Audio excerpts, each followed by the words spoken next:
C'est avec les drapeaux du Mali, du Niger, du Burkina Faso et de la Russie que des Nigériens brandissant des pancartes anti-CEDEAO sont sortis hier dimanche pour manifester leur soutien aux autorités suite aux décisions des trois pays de quitter la communauté économique des États de l'Afrique de l'Ouest, CEDEAO.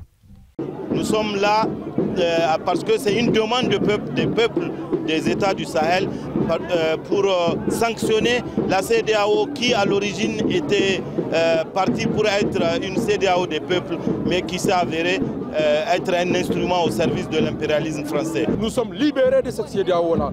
Au diable leurs sanctions. Et on considère que dorénavant, il y aura des accords bilatéraux avec les autres États. Donc c'est fini avec cette structure satanique qui veut étouffer le peuple nigérien ou bien le peuple du Sahel. Au Burkina Faso, la nouvelle est également accueillie avec un certain enthousiasme.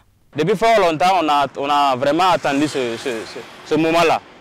Voilà, parce que la CEDEAO a été initiée par des anciens dirigeants et les principes qui ont été établis sont en train d'être faillis aujourd'hui. Donc bon, je pense que cette initiative, nous pouvons bien l'accueillir en tout cas. Cependant, chez beaucoup d'autres, l'annonce du retrait suscite beaucoup d'inquiétudes. Claude Bado, qui est burkinabé, qualifie la décision de hâtive. Ça m'a amené à me poser beaucoup de questions, mais ça m'a tiqué vraiment. Voilà. L'une de ces questions, est-ce que vraiment ils ont pensé peut-être aux conséquences? Parce que rapidement, j'ai pensé à nos parents, à nos milliers de parents qui se trouvent en Côte d'Ivoire et au Ghana, qui sont issus de la CEDEAO. Pour moi, c'est une décision hâtive. Voilà. Ça aurait été la CEDEAO qui demande à ces pays de quitter, j'allais peut-être comprendre.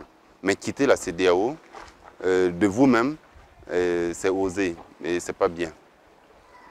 Pour la population, bien sûr. Une question se pose toutefois, à savoir l'impact de ce retrait au niveau des deux pays, le Niger et le Burkina Faso. L'impact, comme je l'ai dit, il est clair que pour nos États avec de fortes diasporas dans certains pays de la CEDEAO comme la Côte d'Ivoire, comme le Ghana, il est clair que l'impact aujourd'hui va se mesurer par rapport désormais à la libre circulation des personnes et des biens, par rapport au droit de résidence. Clairement, si vous n'êtes pas dans la CEDEAO, ça suppose que désormais vous pouvez être soumis justement à des visas, à des demandes de visa pour pouvoir accéder à ces États de la CEDEAO. C'est aussi peut-être le débat sur la carte de séjour qui peut revenir.